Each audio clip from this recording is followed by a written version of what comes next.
এটা অত্যন্ত দুঃখজনক।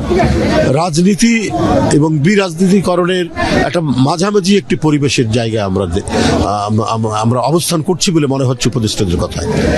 আমরা সেই মানে আপনার 7ই জানুয়ারির যে মঈনুদ্দিন ফখরুদ্দিনের সময় যে পরিবেশ হয়েছিল, সম্পূর্ণরূপে বিরাজনীতিকরণের যে একটা প্রক্রিয়া, -2 থিওরির যে কথাগুলো এবং আলামতগুলো ফুটে উঠছিল, সেটারই বহিঃপ্রকাশ কিনা, সেটার এক্সটেনশন কিনা, এটা এখন মানুষ প্রশ্ন করছে, আমাদেরকেও প্রশ্ন করছে।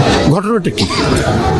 বলছেন যে 50 বছর আপনারা সংস্কার করেননি কেন? আরে সংস্কারে এটা তো ধারাবাহিক প্রক্রিয়া।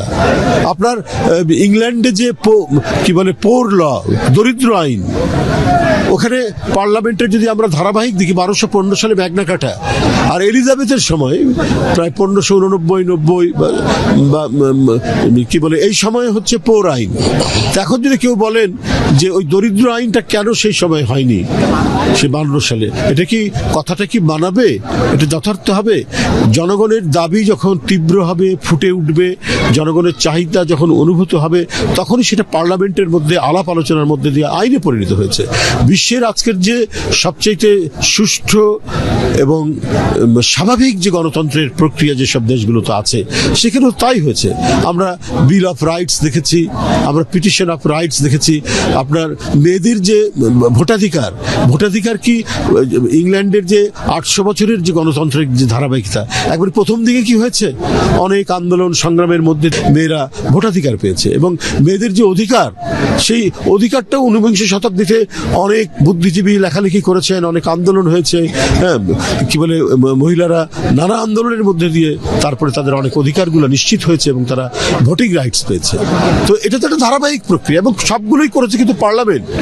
কিন্তু উপদেষ্টার কথা মনে হচ্ছে যে পৃথিবীতে যে সংস্কারগুলো হয়েছে গণতন্ত্রের চূড়ান্ত অবস্থায় আসতে, তখন মনে হয় যে পার্লামেন্ট এবং নাগরিকদের যে মতামত, ওটাকে একদিকে ঠেলে স্থগিত রেখে কিছু বুদ্ধিজীবী তারা আগে কাজগুলো করেছেন, তারপর তা হয়েছে। সেটা তো হয়নি। এটা সবকিছুই হয়েছে পার্লামেন্টের মাধ্যমে। দাবি উঠেছে জনগণের মধ্যে থেকে, তারপরে রাজনৈতিক দল বা পার্লামেন্টে আলাপ আলোচনার মধ্যে দিয়ে সেটা আইন হিসেবে পরিণত হয়েছে। তো যে কথাগুলো মানে উপদেষ্টা বলছেন, আমার মনে হয় এগুলো ভুল বলছেন। ইতিহাসের যে জ্ঞান, ইতিহাস সচেতন হলে সেটি বলতেন না। আপনার 1776 সালে স্বাধীনতার ঘোষণা দিয়েছে আমেরিকা, সেদিন তো আপনার হয়নি, কি বলে যে তাদের যে কৃতদাস প্রথা উচ্ছেদ হয়নি, প্রায় 100 বছর লেগেছে। কিন্তু তাদের কংগ্রেস তো তৈরি হয়েছে, পার্লামেন্ট তো হয়েছে, স্বাধীনতার ঘোষণা তো হয়েছে 1776 সালে।